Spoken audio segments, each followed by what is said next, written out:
This is Wolfe Glick, the 2016 Pokemon World Champion who has literally won every type of Pokemon tournament possible, including ones that will never happen again. But you already knew that. He just took the face of Stall in singles and managed to take it all the way to 3rd place in the most important Pokemon tournament of the competitive season. The Pokemon 2026 North American International Championships is without a doubt the most pivotal tournament of every competitive Pokemon season due to the fact that it is the last event before the Pokemon World Championships. This is the very last opportunity for players looking to earn their World Championship invite. Only the top championship point earning players in each region are granted their invitation to the World Championships. With this being the absolute final opportunity to earn any points of the season, it's arguably the most competitive and emotional tournament of the year due to the fact that even getting to compete at the World Championships is riding on each player's performance. With that in mind, competitors aiming for their invitation bring only the best team to get the job done. Going into this event, the teams to watch were Floette Balance, Aerodactyl Charizard Offense, and Italian Ice. These 3 teams represent the epitome of the Pokemon Regulation MA meta, as NAIC is not only the final tournament of the season besides Worlds, but is the final tournament of the Regulation MA format. Wolfe Glick, knowing this, locked in a Toxapex team to go undefeated in day 1 of the tournament and lose only 2 matches in the whole run, one in Phase 2 and another to be eliminated in top 4 of the event. Toxapex is a highly unusual Pokemon to run in VGC, as while it excels as a stall Pokemon in single battles, it struggles to make any impact in double battles due to the fact that it's easier to double into the Pokemon and knock it out. Its low offensive pressure also causes it to be a very low priority on the battlefield, as it likely won't be doing any major damage turn to turn. What it lacks in offensive pressure, it more than makes up for in longevity. Toxapex not only has an incredible defensive profile, with its typing being weak to only electric, ground, and psychic type attacks, while resisting nearly half of the total types in the game, including key resistances to fire and fairy type attacks, which means it's able to comfortably sit on the field against Mega Charizard Y and Mega Floette Eternal, the 2 best Mega Pokemon in the game, but it even has incredible defensive stats, with it having 50 HP, a massive 152 defense stat, and an incredible 142 special defense stat. This bulk is so impressive that even Adamant Max Attack Garchomp isn't able to guarantee a 2-8 KO with a super effective Earthquake. It becomes even more difficult to KO Toxapex when you account for its ability Regenerator, which causes Toxapex to recover 1/3 of its HP every time it switches out of the battle. This, paired with Incineroar's Intimidate and access to Parting Shot, makes it even more difficult to deal with effectively.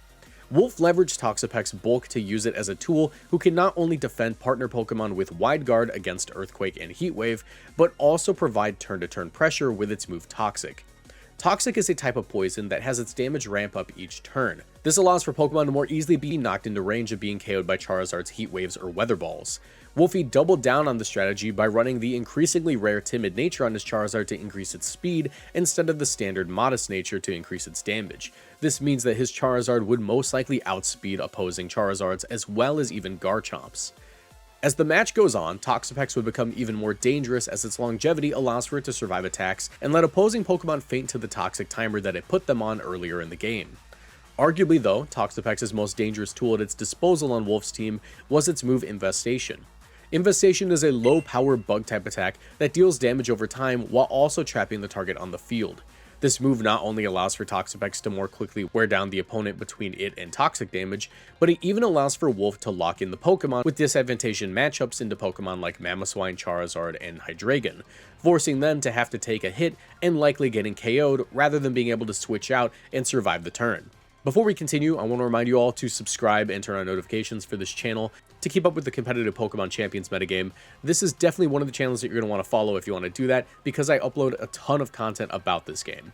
Beyond that, be sure to leave a like if you want to support, or click the join button if you want to support even more. Now back to the video. We saw Toxapex show up to many of the stream matches that Wolfe had at the International Championships, with it carrying the team on its back. It allowed for Charizard to be even more of a threat than it typically is, while providing incredible pressure against many of the top threats in the metagame. Wolfe would ultimately be knocked out of Top Cut in top 4 against Eric Rios, who was running a Charizard Aerodactyl offense team, which had the tools to effectively deal with Toxapex, as Eric Rios' Garchomp was running the Soft Sand item, allowing it to deal significant damage to Toxapex even after an Intimidate drop with its ground-type moves. Eric Rios managed to make the correct calls in each game, with him not falling for attacking into a Baneful Bunker or Earthquaking into Wide Guard during the pivotal turns of the game.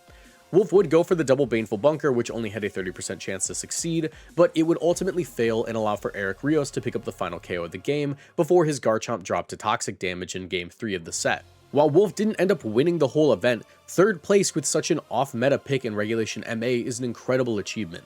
And it goes to show that while the Regulation MA metagame may be one of the most centralized that we've seen in many years, there's still interesting teams to be made that can be piloted to an incredible tournament finish. But what do you think about Wolfe's Toxapex? Is this evidence that Regulation MA isn't over-centralized or solved, or is it just a symptom of the metagame centralization? Let me know in the comment section below. Now, let's talk about the rest of the tournament, including the winners and what we can take away from the Regulation MA metagame as a whole, before we enter Regulation MB and the release of Pokemon Champions on mobile.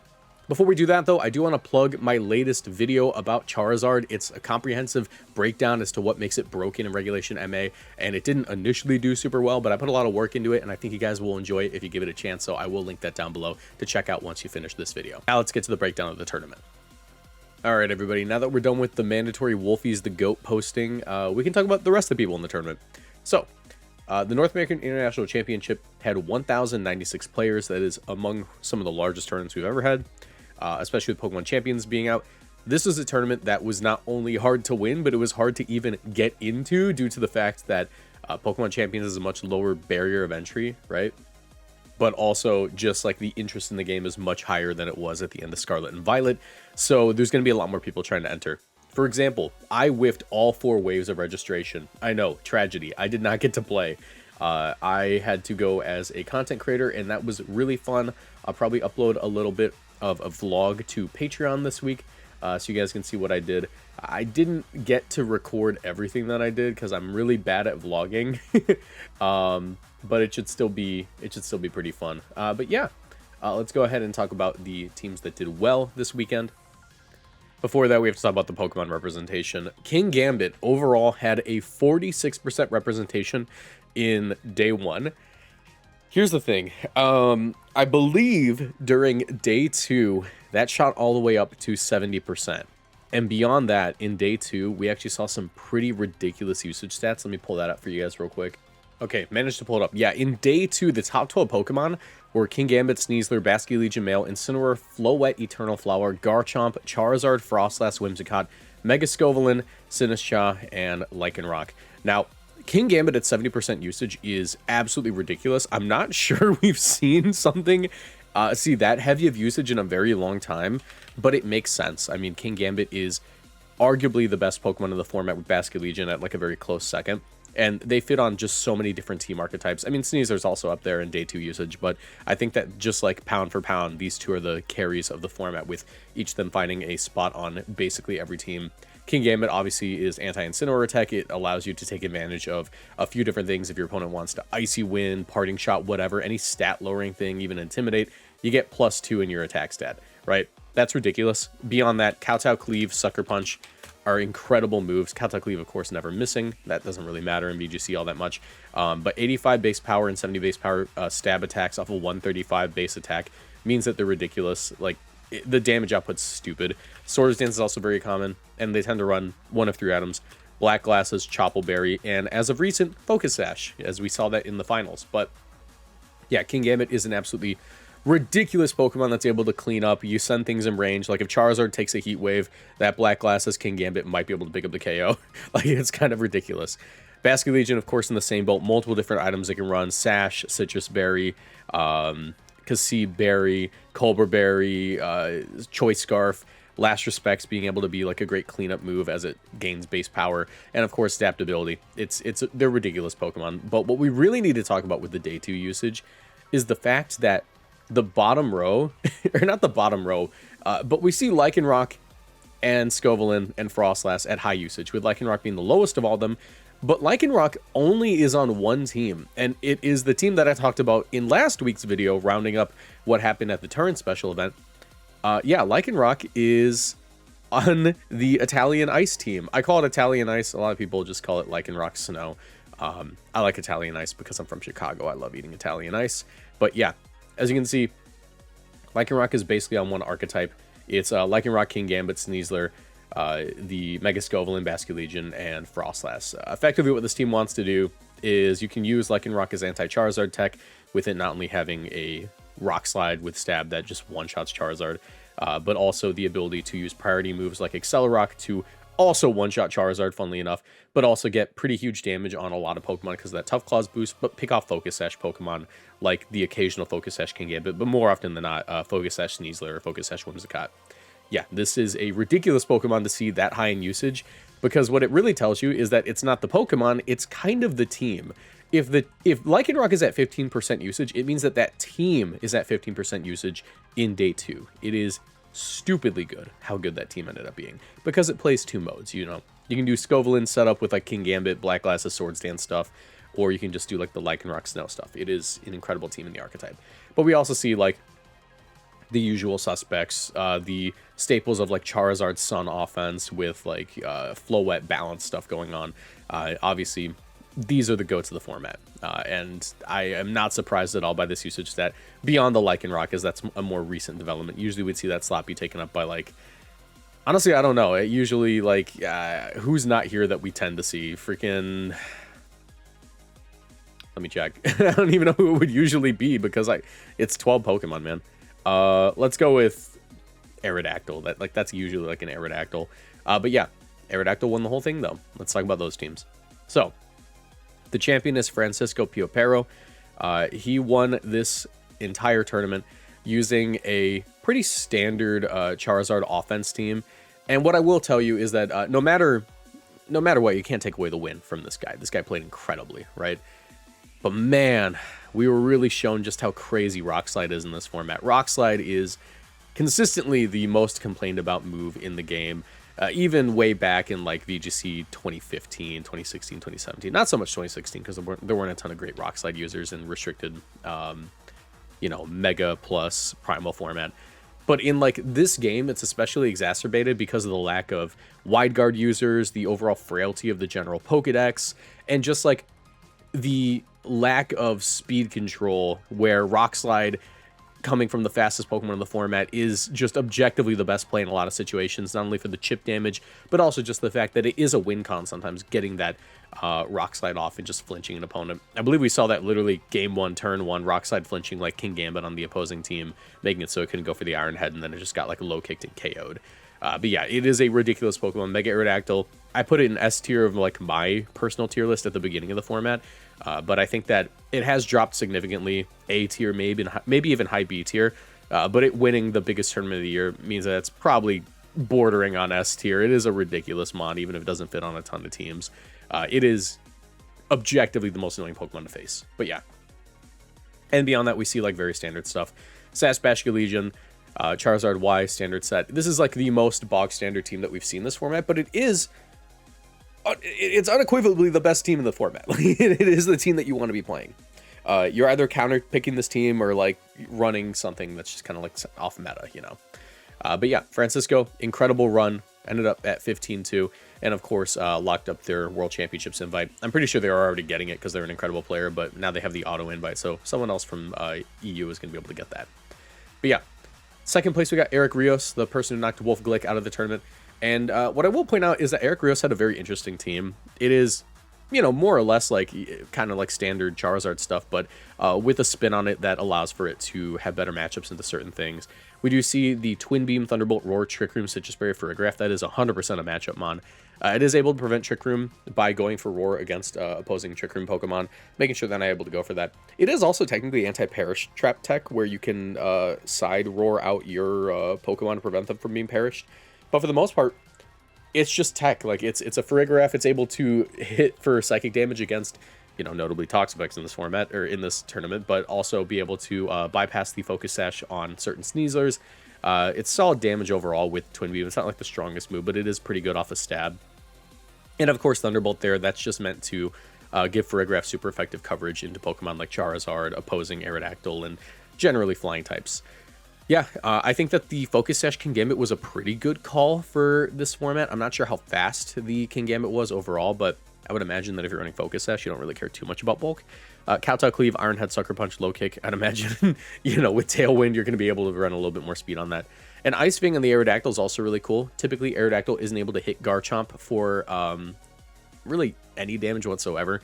Of course, dual wing beat with Tough Claws is pretty good, but for the most part, you don't really have a way of removing that from play, and Tough Claws boosted Ice Fang is pretty good damage into Chomp, especially if they're not bulky. We can actually run that calc right here, Aerodactyl, Mega, with Ice Fang, a move not typically seen on this Pokemon, but into a Garchomp. The bulkier ones I'm pretty sure live, but you can see that Ice Fang is going to be a one-shot into... Oh my god, is that actually KOing the bulkier ones? Not all the time. You know, if they have like any defense investment, like max HP or something like that, like they'll be able to live. But yeah, for the most part, being able to just one-shot Garchomps is actually pretty incredible, as that is a problem Pokemon for, you know, Eric Rios' own Charizard, as Charizard doesn't have a way to hit that consistently. Something to note is the dropping of Rock Tomb or Rock Slide, any rock coverage on his own Garchomp, because it's not really necessary with Aerodactyl on the team. And the Garchomp being able to single target or double target is actually really useful, especially in that matchup against Wolfe, where he was able to selectively decide if he wanted to go with like Stomping Tantrum or Earthquake, depending on if he wanted to call out the Wide Guard from opposing Toxapex. Garchomp does run Stomping Tantrum quite a bit, but there are a lot of sets that will drop Stomping Tantrum and just run Earthquake plus Rock Tomb to ensure that they have rock coverage. So being able to bypass that complete wall out from Toxapex was definitely integral in that matchup, as well as being able to hit it for increased damage with the Soft Sand boosted ground type moves. And yeah, I will note another thing with the King Gambit. Focus Sash is really good here, just because it's a 4-move King Gambit. No Protect. A lot of King Gambit want to... I don't know if have your cake and eat it too is really like the term for the situation, but it does suffer from more from 4-moveset syndrome, where it wants to have both Iron Head and Low Kick. Iron Head, of course, meaning that it will be able to deal with opposing fairy types like Sylveon and opposing Floette, but also Low Kick to deal with opposing King Gambit and Tyranitar. That's like always been the issue with King Gambit, is having to choose one or the other. And I personally ran 4-attack King Gambit at Indianapolis Regionals. I didn't do incredible, but I did run like a Charizard team. And while I ran Choppleberry, I think that if I had put Focus Sash on the King Gambit, that would have made a lot more sense, because I had a very similar team to this. Only I believe my Farigiraf was, it was a Venusaur. But yeah, this is an incredible choice. I think Focus Sash 4 attacks is just the most flexible King Gambit you can currently have, even if you are concerned about Fake Out. The Farigiraf does patch that up quite a bit, so an incredible meta call by Eric Rios here. I'm going to zoom in a little bit to make this more readable. I think beyond that, like, we just have to talk about some of the anti-meta teams. Of course, we got to talk about Wolfe Glick. I talked about him a lot in the intro, but I think overall, looking at the team, we'll get a lot more info here. Mamoswine, I didn't talk about that basically at all in the first part of this video, but it is a very interesting Pokemon in this format. Mamoswine is unable to be intimidated due to the ability Oblivious, but it's also got a pretty solid matchup into arguably like everything. Focus Sash Mamoswine is able to deal with Charizard by hitting it with like a very powerful Ice Skull Crash, and then I think KOing with Ice Shard. I want to check into non-bulky Charizard. Most of them are bulky, right? But if a Mamoswine's running Adamant 32 with Ice Skull Crash, that should be doing pretty good damage to Zard, since it isn't actually the bulkiest Pokemon. Charizard is not known for its bulk. It has to invest heavily into that. But yeah, Charizard fast, offensive. Ice Skull Crash is doing 63 to 75, and then I guess the Ice Shard isn't going to pick it up from that range, but it is close. Actually, there's a chance. No, there is a pretty good chance you pick it up with Ice Shard. So yeah, that also lets it trade with a lot of important Pokemon in the format. Most notably, I think that you're going to have to think about Sneasler. Sneasler will either run like the White Herb or the Focus Sash as its 2 items, and being able to deal with that no matter the situation. You just protect on the Fake Out and then go for the Earthquake to one-shot Sneasler. And if it is Focus Sash, you just get Ice Shard that next turn. That's also incredibly useful into opposing Pokemon like Whimsicott that typically rely on their Focus Sash to be able to get everything they need to get done. And also just priority ice moves are great into other like niche Pokemon. Of course, Hydreigon is considered a little bit more niche in this format. And even like Talonflame being able to hit that, you know, Ice Skull Crash into Ice Shard will basically always KO a Talonflame. That's really good. So yeah, no, I think that this is an incredible meta call by Wolfe. Mamoswine's definitely one of the more overlooked Pokemon of the format, with its ability to match up into Garchomp. Even Floette. Like, Floette doesn't have great physical bulk. This is one of the more overlooked physical attackers in the metagame.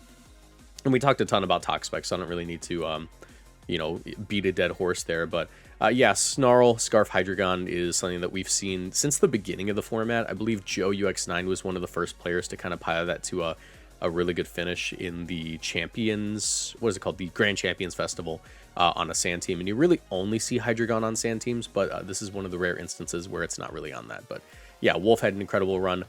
One of the teams that I really want to talk about is Dawei. Dawei, she did incredible in this tournament. Incineroar, Ceruledge. I will say that Dawei had bad luck, if I recall correctly.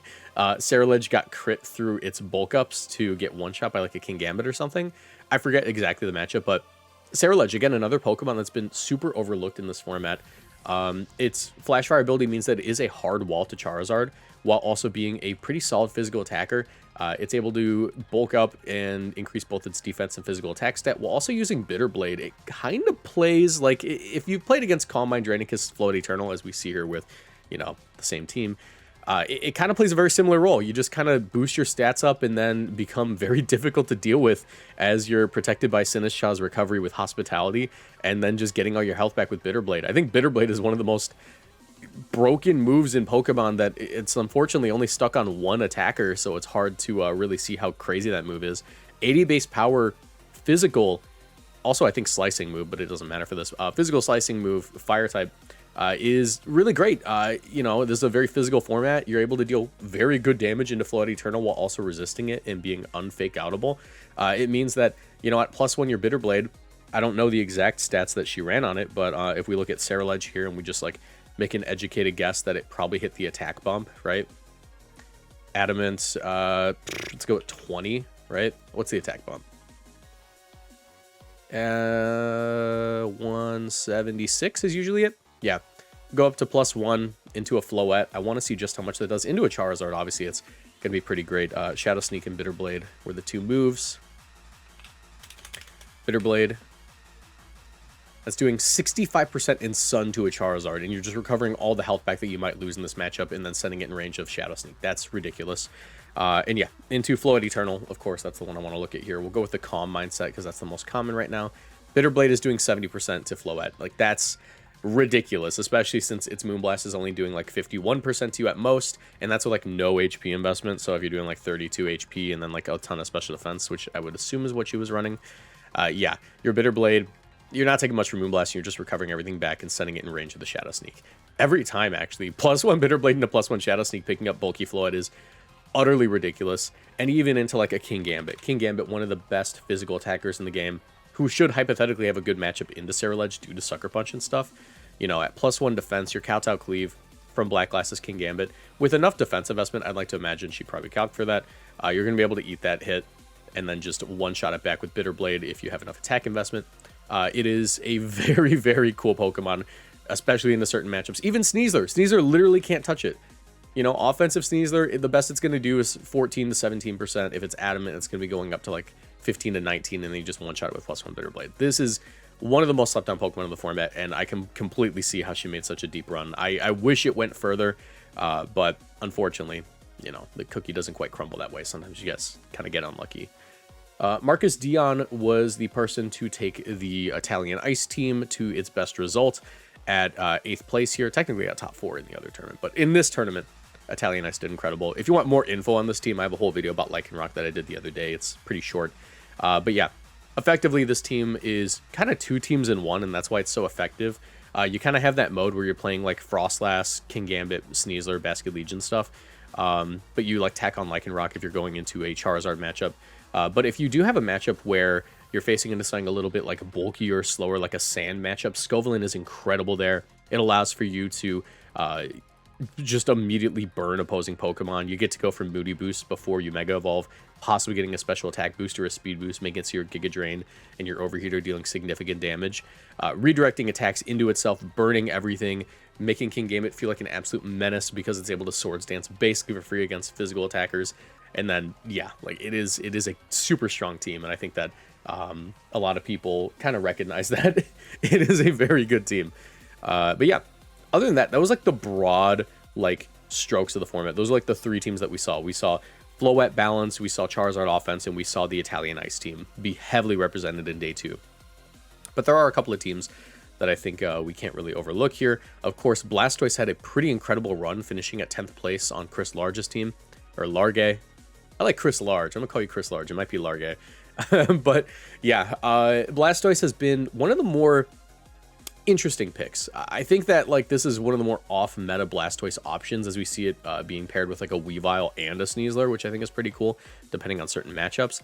But we have seen like the true combo of Blastoise Sinistcha running around, Blastoise being able to either just go full offensive and go for a Shell Smash with redirection and then get basically whatever KO it wants with Water Spout at +2 off of its pretty great 135 base special attack stat, and then healing up whatever damage it might take with Sinistcha's Hospitality, making it so it can use Water Spout more consistently, or go Trick Room mode. Trick Room mode's also quite good on Blastoise because it's able to just hit like a middling speed tier like 107 or 108 or even like 103 if you just want to outspeed opposing like Delphoxes. It can even go down to 101 if you want to just outspeed Gengar after like, you know, a Shell Smash. But yeah, it's able to play in Trick Room and do whatever it needs to, and offensive water type moves are pretty underrepresented in this format aside from Basculegion. And of course, if we look at Basculegion, like physical water type attacks are incredible. You hit most things for neutral and you're able to one-shot Incineroar. Blastoise kind of does the same thing, just on a different level. It's not quite as consistent as a Basculegion is, which is why we don't see it on those teams. But it is a Pokemon that is able to farm very particular matchups. So yeah, I think that Blastoise having a good run was pretty great. And beyond that, like, I really don't have much to say about the overall tournament. I mean, like, it really is just like the greatest hits of Regulation MA, or is it called? Yeah, Regulation MA. I think something that we saw not really make the greatest impression in Top Cut. I don't even think it top cut at all, actually. Yeah, Mega Delphox didn't top cut at all. The best placement for Mega Delphox was Justin Tang at 19th. Yeah, Mega Delphox is something that we have seen throughout the season be a pick that was used sort of like as an alternative to Charizard if you want to be able to have like more flexibility into certain Pokemon, with, you know, Delphox having the better matchup into Floette, being able to go for Nasty Plot Psyshock to deal massive damage to that off of its physical defense stats, since Psyshock hits for physical defense. But yeah, I think that Delphox didn't have the best run this time around, mostly due to I think the existence of Italian Ice, which seems like a weird take, but I think that just Lycanroc does throw a big wrench into this team.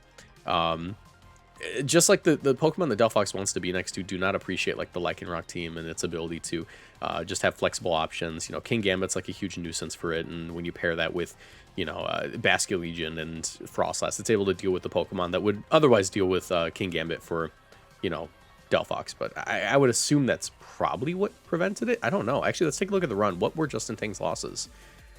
Justin Tang lost to Aerodactyl, Zard stuff. He lost to Aerodactyl, Zard stuff. Lost to Dawei. Yeah, I guess I guess Cerulege would be a pretty bad matchup for that.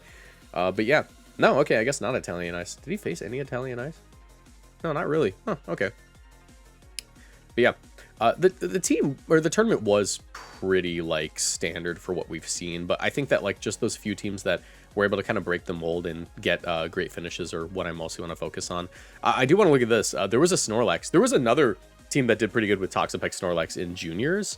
I forget who used it, but they were coached by, I believe they were coached by Justin. But yeah, the combo of Snorlax Toxapex is also prevalent here. Toxapex is basically just an infestation user to force things in next to Snorlax. They're not able to switch out after Yawn.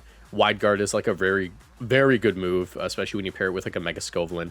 I actually played into a very similar team at Indianapolis. I think Scovelin Toxapex is one of the more underrated combos. I played it round 2 at Indianapolis, but basically Scovelin plus Toxapex is able to burn everything and then have Toxapex trap them in with infestation and just have it be a really annoying Pokemon. Interesting that the team sheet says protect. I would imagine it'd be Baneful Bunker. I don't think there's actually a reason not to run Baneful Bunker. This could be an error. But yeah, I have to look into why it wouldn't be Baneful Bunker. But yeah, being able to just trap things in and make it annoying and just stall things out and allow King Gambit to just kind of clean up the rest along with like Choice Scarf Basculegion is really cool. Fissure Snorlax is an interesting pick. I think that Snorlax has always been very underrated in this format. Not necessarily as a Fissure user, but I always thought that like Belly Drum Lax is something that could be looked into due to its like really great special bulk and the fact that it hard walls Charizard with its ability Thick Fat. But yeah, I guess this makes sense, you know. It's a Fissure Snorlax. Eventually you'll reach a point where Snorlax is pretty difficult to deal with all the burns on the field, and then you're just able to spam Fissure if you really end up in that position. But for the most part, I think it really is just like the Scovillain Toxapex lead, and then cleaning up with Gambit, Basculegion, and Sneasler. But yeah. Beyond that, yeah, I think that it was mostly a little bit more meta. We've already talked about a lot of the stuff that we've seen in this metagame and meta videos prior, so I don't want to hang on to this video too much, but I do want to look at this really quick because I was unaware of the Hisuian Samurott that had a really good finish at 27th. We see Choice Scarf, Hisuian Samurott, Aqua Cutter, Night Slash, Sacred Sword, Flip Turn on a dual Weather Frostlass team. This is not the Weather Ball Frostlass, but yeah, I'm not really sure what to think about this one. I just think it's interesting. I don't really have any thoughts about it. I think that Hisuian Samurott is, you know, fairly good. It's a fast enough Pokemon with a Choice Scarf where it can flip turn probably on like Aerodactyl and stuff. But being able to go for Sacred Sword into, you know, my cats are playing in the background here. Okay. Hey guys. Daddy's trying to film a video. Hello? Go play somewhere else. Okay, I'm back. Yeah, it's an interesting team. I mean, Samurott being able to deal with opposing Pokemon like Excadrill if you run into it, but mostly Tyranitar and like the rock types that we see running around, like Lycanroc, Arcanine, Aerodactyl. Like, that's an interesting mon. Beyond that, it's mostly just like a sand team. So, yeah, interesting stuff this tournament. Not the most out there things other than like Wolfe's Toxapex, like that Snorlax, and of course Dawei's incredible call with the Ceruledge. It's a shame that this all happened at the end of the format because I think this would be a very pivotal moment for Regulation MA where we start to look into these more off-meta Pokemon. Toxapex and Mamoswine definitely being the most slept on of all of them, but arguably Ceruledge being like the Pokemon I think would have the biggest impact on the metagame. That being said, I am grateful that the final tournament of MA was the one where Toxapex popped off, because we don't have to worry about playing that on ladder. I think a full week or two of ladder with Toxapex is not something I would enjoy playing. But yeah, that's all I really have to talk about today. If you guys enjoyed, you know, leave a like, subscribe, check out the Patreon if you guys want to support me. You get your name at the end of all my videos like these people right here. I'd really appreciate the support. You know, it lets me pay for editors and stuff and upload videos without having to worry about doing daily content to, you know, get me out of the grind and focus on making better videos. But yeah, thank you all for watching, and I'll see you in the next video. Goodbye.